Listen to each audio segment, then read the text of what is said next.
Just waiting on one thing to show up.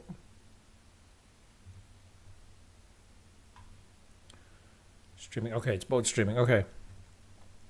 Hey, all. Welcome to my channel. Um, if you've been with my channel, seen my channel before, seen some of my videos, once a week, I made a New Year's resolution. I'm sorry, I should begin over again.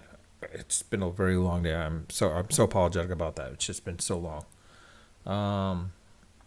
Basically, once a day. No, I am so sorry.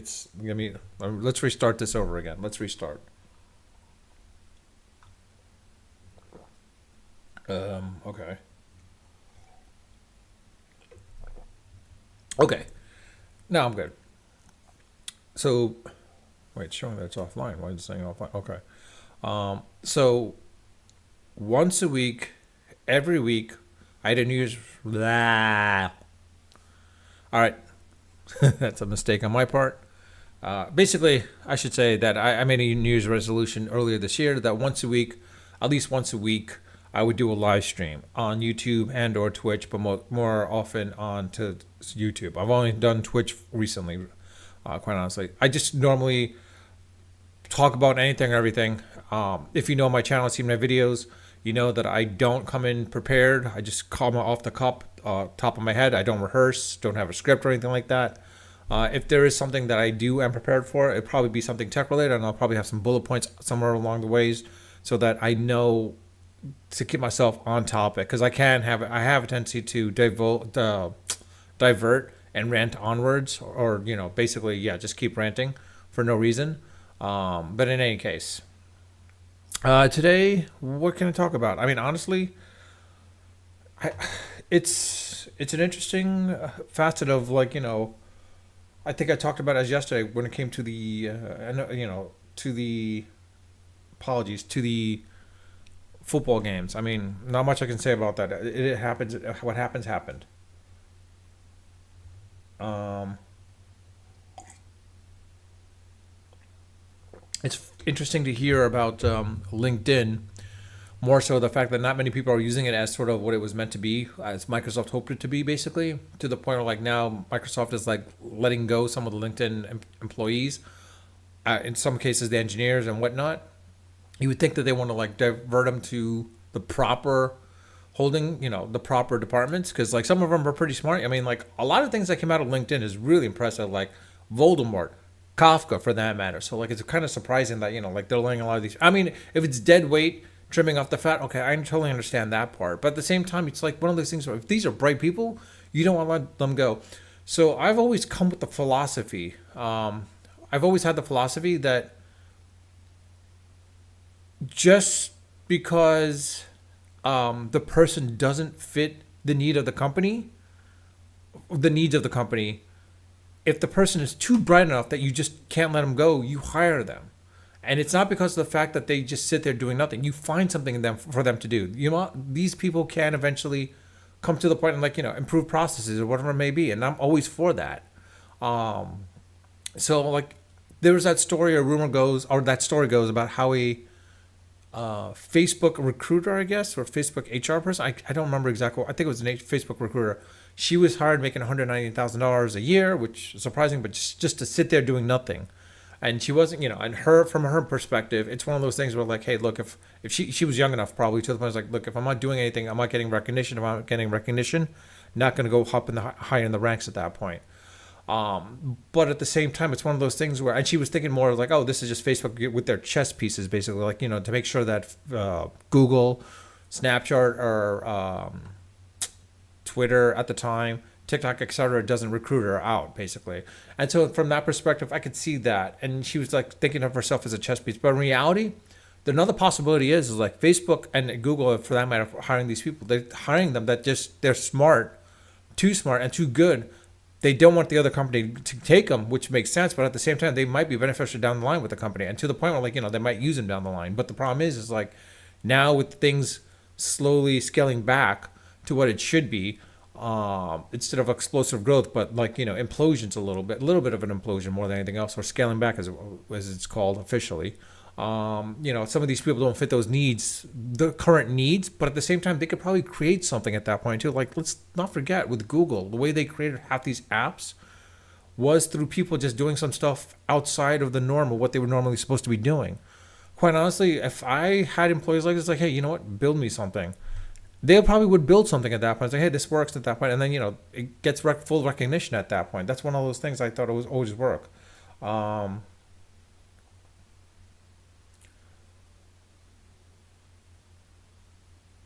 oh, Twitch launches stories for streamers. I don't know if that's a huge thing or not, but whatever. Flexport is laying off people. I mean, let's be honest. Like,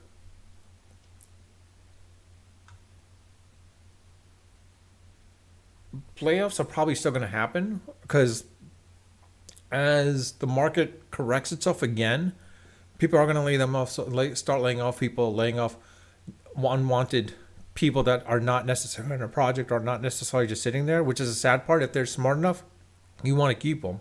And that's one of the things I really, really wish that people would realize is if you have people, you don't want to get rid of them because if they're too smart, they'll go off to some other company and then, do something much better. I mean, honestly, like I've seen people like, I mean, not to say the least, but like, with the founders of WhatsApp, I mean, honestly, they were building something that Yahoo could have kept. They chose not to keep these employees. They chose to lay them off.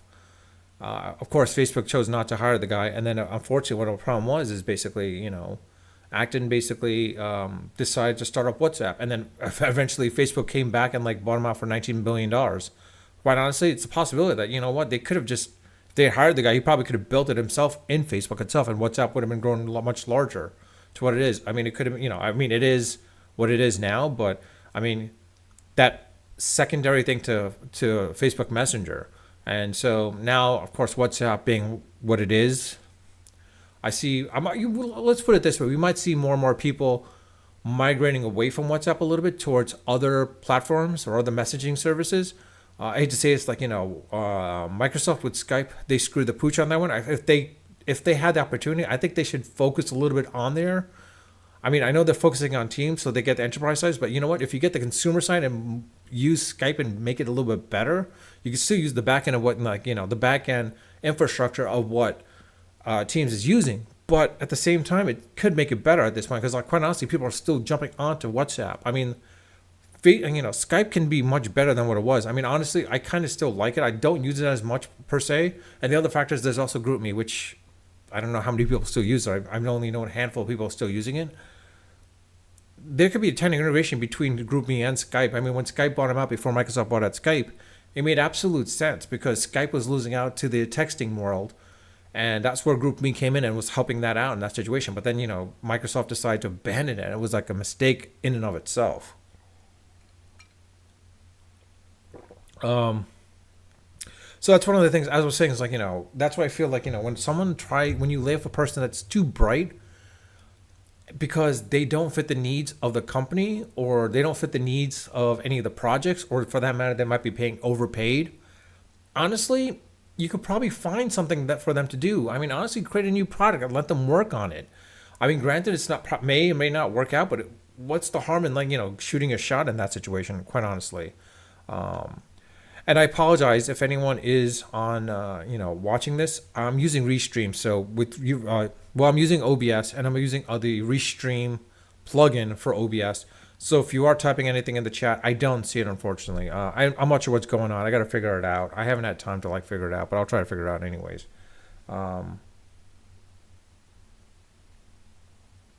Just looking at other stuff right now. Maybe I just share my screen in that situation and figure out what it is. Window capture.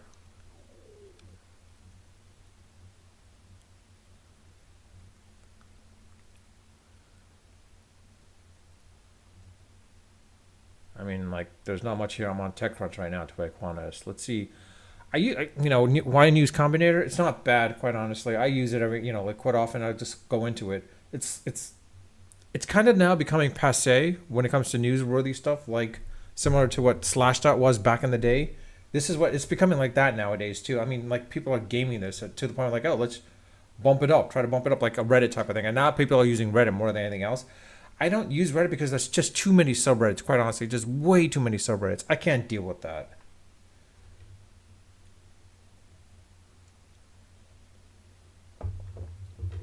I mean, you see here, one signal is hiring some software engineers. So even though some are, laying off, there are others that are still hiring at this point. Quite honestly, Reddit files bankruptcy. Interesting. I would not be surprised if Reddit gets bought up by either Dwayne Reed or Walgreens. Let's see what else. I every now and then do go to Slashdot.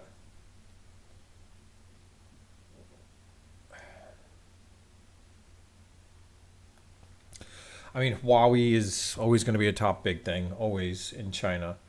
Um, Japan, I mean, honestly, you only have like Sony. No one's really going to care about Sony. And like Korean, like Samsung, LG, or Huawei, or any other, or OnePlus, or anything like that, no one's in Japan's going to use that because they are more nationalist. So they'll either go towards a Japanese company or Apple.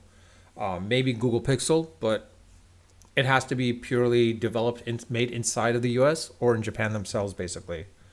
Um, ooh, stream scale.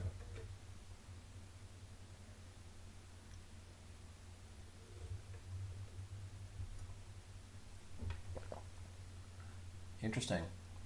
I didn't know about that with Cloudera. Okay.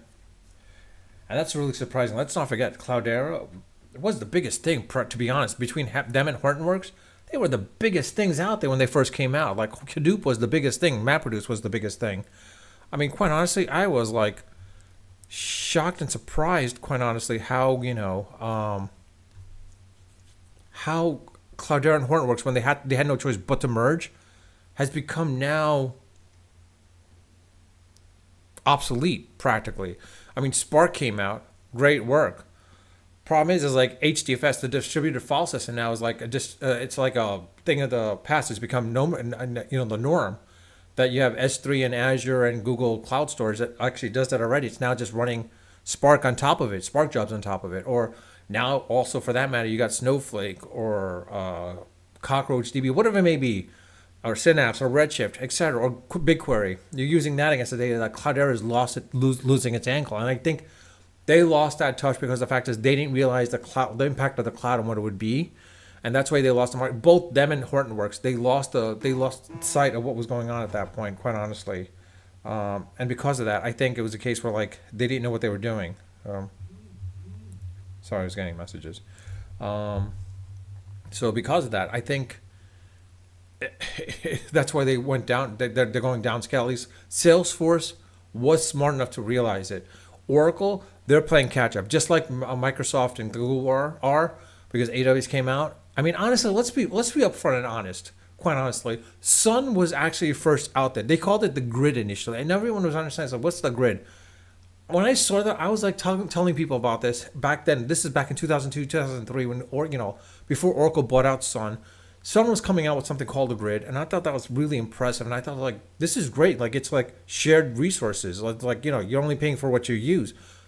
CTOs that I was talking to at the time, like it makes no sense. Why would you do that? Now it's become to the norm. It's like, oh, you've got to be on the cloud if you don't use the cloud, and it's relatively cheaper depending on what you're doing, of course. And so it was one of those things I was like really surprised about that. And then of course, then AWS comes out because the fact is like Amazon building their servers. That hey, they realize like what, some of the servers that we're building internally, like as though it's a cloud environment for our internal services, we can expose it out to other people, to the public world. Let them use that resource, those computing resources, and charge them for it. I think Microsoft, Google, and everyone else were seeing that. Like, it's not going to work out. Even IBM themselves, like, oh, it's not going to work out. Oracle thought it was a big joke. Cloudera and Hortonworks, of course, they was like, no, everything's going to be on-prem. Why would you pay for the cloud? But when people started seeing how relatively cheap it was and how easy it was to go out into the cloud, Google figured out, like, hey, you know what? Let's do this. They jumped on what that time was called the Google Cloud Engine. But the thing was, they didn't do the way AWS did it. Was they were building it to the point like you had to use Google's tools, and specifically Google's tools. Microsoft recognized what was going on. They said, with Azure, and I was like, hey, look, you know what? We don't have to give them, Windows. Let's give them whatever it wants, whatever they need. A Linux VM, let's give them a Linux VM. If they want a Windows VM, let's give them a Windows VM. And as a result, look where they are now today. They pretty much got like I think 40% of the market share, and they're growing much larger very quickly too. Quite honestly, they're going very quick. And Google's now paying catch up. AWS still the leader right now, but it's going neck and neck between the two. I will not be surprised if there's going to be another cloud vendor, cloud service provider that comes out. That's probably going to overtake all four of these basically with a much better technology, much better set of tool sets, much better set of services that these three that have at this point, or four maybe in this case, where maybe five, depending how you want to call it, because you've got AWS, Azure, GCP, of course, now Oracle jumping into the game because they realizing they were losing a lot of market share. They had to jump in on it as quickly as possible, and then of course IBM, and IBM would thinking that they could use Watson and their AI aspect of things more than anything else, but they're losing out on that aspect as well to Google and to AWS and to Azure at this point as well, specifically Azure and Google with the generative AI stuff that they have in place at that point. So I think that's something we're going to see them losing out on, unfortunately.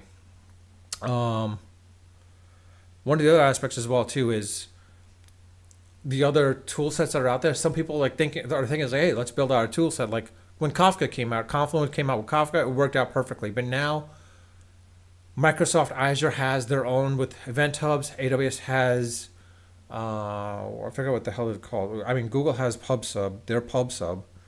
I forget what AWS has.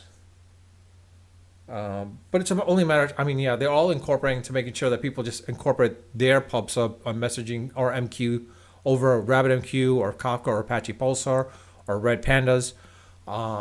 Now, I think here's the biggest thing that is going to be the biggest thing that's going to come out very, very quickly. And I think the cloud providers are going to adopt to it very quickly. It's vector databases and graph databases. Those are going to be the two biggest things. Like right now, Microsoft, what they're doing with Cosmos DB, they're trying to put Gremlin on top of Cosmos DB. Won't work, won't scale, does not scale.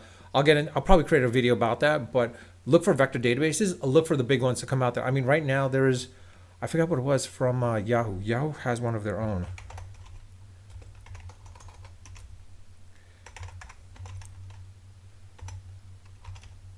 I think it was called Vector AI.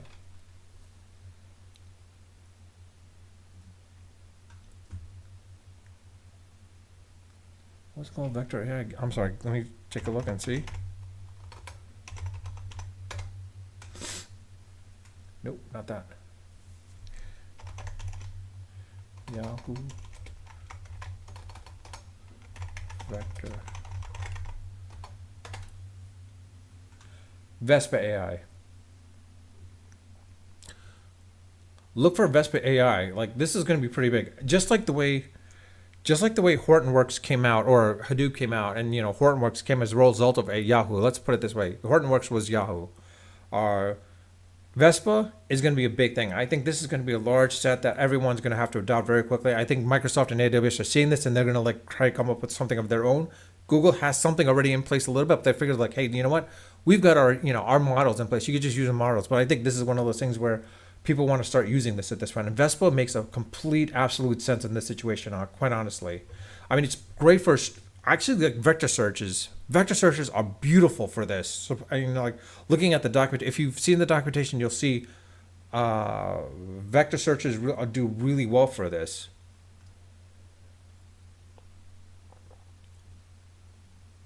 And I mean, I'm surprised that I didn't know Spotify R&D was using it. Of course, Yahoo is going to use it. Vespa becoming a company. So I mean, it was an open source thing. Don't be surprised if it's another open source. But yeah, I mean, this is going to be something big. You know what? Honestly, let me take a look at the Git. I forgot. I was looking at the GitHub at one point and never got a chance to mess with it, but it's pretty impressive.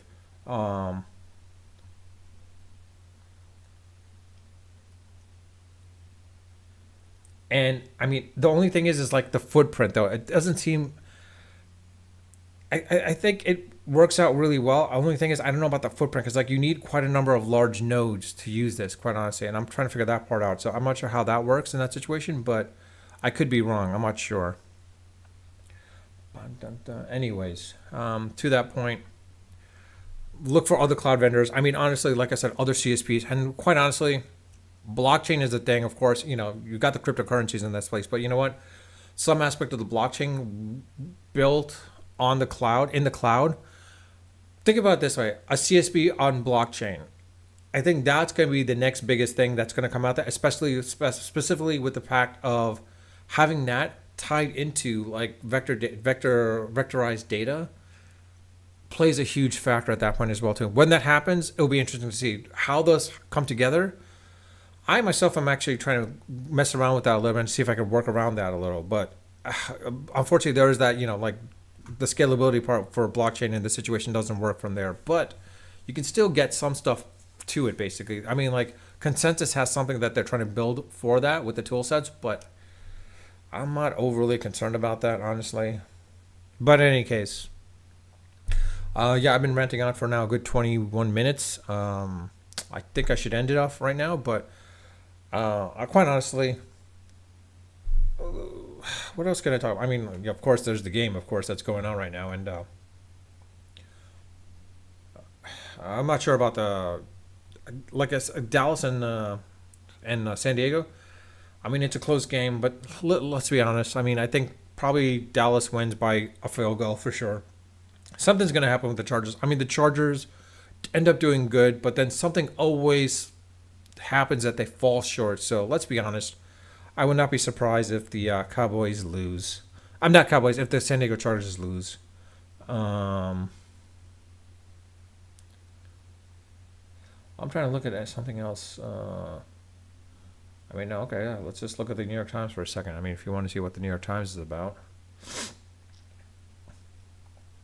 course, you got the whole Gaza thing going on, so I'm not going to say much about that, honestly. It's just sad to see this happen again. War is never good. Let's be upfront and honest. I mean, war is never good for anything on any sides. And honestly, I don't know how anyone comes back from this. I mean, what happened and now what Israel is doing, I mean, like, I don't know how do you come back from this? You just there's no way practically. It's going to take another 20, 30 years before, I don't want to say things are resolved, or at least I don't want to say forgotten, but at least eased off. But it's a dangerous game that we're playing basically, and it's a sad state that's happening, and a sad state of affairs that's happening, unfortunately. And it kind of sucks. Like I said, I have no idea how you come back from this. Honestly, I have no idea how you come back from this. It's just too grim, too saddening, too disappointing, sadly. Well, there was one thing I was going to say is, trying to betting it all on real estate now. It's economy's paying the price. Yep, see, there it is.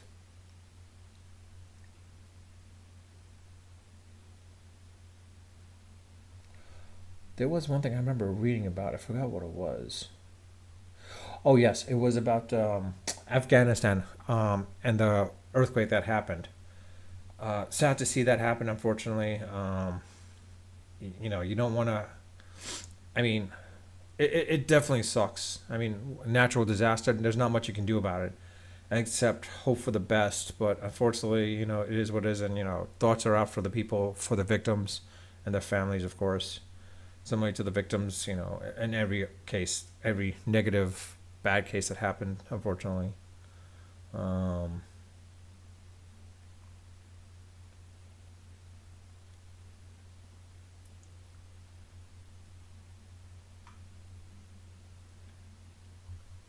I will say this: I have missed out on. I was supposed to go test drive the Fisker Ocean. I never got a chance to. It's not that close by, unfortunately. So I wish it was where they had a dealership or something to like test drive it, but it's not that close by. It's like an hour and a half away, and I'm like, I'm not driving an hour and a half away just to test drive something. Quite honestly, if I'm in the area, then yeah. And I thought I was going to be in the area yesterday, but turns out plans changed, and I couldn't make it, unfortunately. I will be looking at the ID4 eventually, one of these days. Not this week, but like over the weekend, hopefully the weekend, I'm looking at the ID4 and see how that works out. Um, like I said, electric cars. I mean, there's the good and bad of electric cars, honestly. And like you're hearing horror stories now, or some negative things that you're hearing from electric cars, where some electric owners of the electric car are shifting over to now back to hybrids at least. Let's be honest. In California, you're gonna have the highest amount of gas because why? You got the taxes. It's the taxes that are killing into the gas tax. That's why it's up to like $6. Some people are saying up to $6, $7, $6 to $7 of gas a gallon, it's definitely expensive. Let's put it puts a nice chunk of change, especially if you drive a lot too. I mean, it's one of those things where that's why I think working from home made sense, because the fact is, let's not forget, working from home gives you the ability to essentially save on on that gas. And quite honestly, let's be blunt. I mean, when people were working from home, I mean, the highways were pretty much semi-empty, to the point where like the smog was pretty much practically gone in the LA, Southern California area, that you could actually see the mountains very clearly. And it's one of those things where, like, as that happened, gasoline prices dropped. I mean, yeah, I'm not going to say that, it's not taken away from them, but quite honestly, gas prices are up. So like, you could see why Californians, especially specifically people on the West Coast, want to drive, electric, because of the gas prices. Whereas in Texas and everywhere else, it's much cheaper, but not as cheap. Still, gas is pretty expensive though, wherever you're at. I mean, based on the cost of living and all that stuff. I mean, that's why you're seeing a lot of people moving from California to Houston or Austin, mostly Austin, but now they're going to Houston because Austin has the cost of living is going up now, that it makes sense people moving to Houston. I would not be surprised people moving up to Dallas, or maybe even San Antonio. Actually, I would not be surprised people moving to San Antonio, quite honestly. I mean, everyone's thinking it's not going to be Austin, Houston, or Dallas. Let's not forget San Antonio. I think San Antonio is going to be another big market that's going to play into a big factor, because of the fact that the cost of living there is much cheaper, and as more and more mainstream marketplaces come into that play over there, you'll see a lot more people coming in there, and especially if they allow for remote workers, you'll see that. Like what happened with Nashville. We saw what happened with Nashville. It blew up. To the point where, like, as remote working was possible, people were like, oh, I could sell my home, move down to Nashville. As people are moving down to Nashville, inflation went up as a result of it, and that's because the cost of prices went up as a result of it. I don't want to say inflation; it's the price that went up, and then now it's a result of inflation. But that's what happened in Nashville. A lot of people are transplants from New York, California, etc., to Nashville because it's way cheaper, and they were still getting their salaries, New York or California salaries. So going to Texas, if you're still working at a California company, moving to Austin, making California money, you're living pretty well down there. And let's put it this way: living in Florida, you work out of Florida for like 6 months out of the year, you don't have to pay for any income tax, and that's pretty impressive, actually. To be honest, I mean, honestly, I wouldn't mind doing that, living in Florida for 6 months out of the year. I mean, if I can move 6 months out of the year to Florida and then move back to wherever else, that works perfectly for me. I would not mind doing that, quite honestly. Just living down there, working out of there, that'd be perfect, quite honestly. And then like not paying for that much income tax. In that aspect, I mean, there's no tax at all, basically.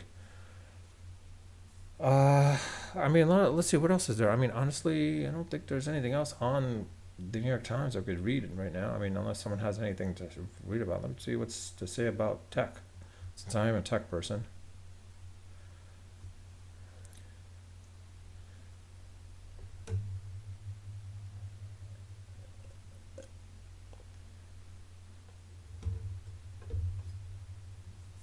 Hmm.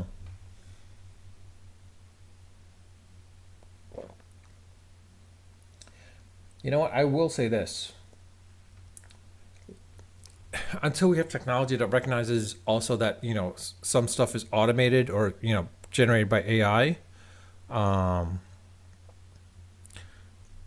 you can get away with a lot of things. I mean, nowadays you just need clips of people talking, and then you could generate a full speech out of them. And then with video and audio, you can put out some misleading information out there on the social media, on the web.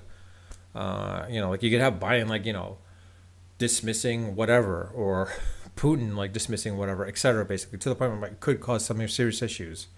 I would not be surprised if that happening, quite honestly.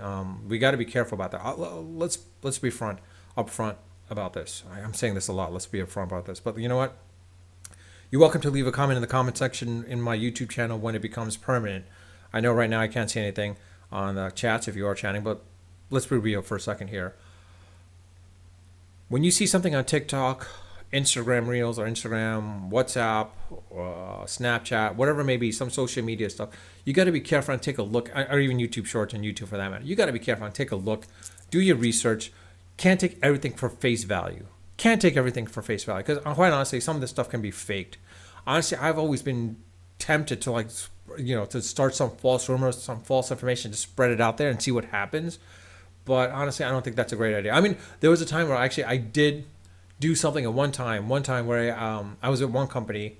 I had a couple of former coworkers at another company, and I said, "Hey, your company is getting bought out," and they didn't believe me. And it was a way to generate something similar to like what TechCrunch was. And I was like, "Hey, it's being bought for like $2 billion." Sent it out there. Quite a number of people got pissed off. I'm like, "What the?" And I was like, "Dude, it was a joke. Take a look. Take a look at the link. You'll see." And they're like, "Oh God, dang it." So quite honestly, you got to be careful. You got to do your research. If you're seeing it in one place, you got to see it in other places. Honestly, some people were saying like, "Hey, the Mets traded for whomever," and I was like, "What?" And I went online, started looking. I'm like, there was no trade. I'm like, oh man, they got me. But I'm like, you know what? I did my research. I didn't fall for it at least. So you got to be careful about that kind of stuff. If you do see something like that, do your research, look into it, make sure it's real or not, and then go from there. With that, I'll leave it at that. I mean, again, you're welcome to leave your comments in the comment sections once it becomes permanent on YouTube, on my channel on YouTube. If you haven't subscribed or followed, please subscribe or follow. If you love my content, love my videos, and love my channel. With that, I'll leave it at that. As always, unfiltered, unedited, and of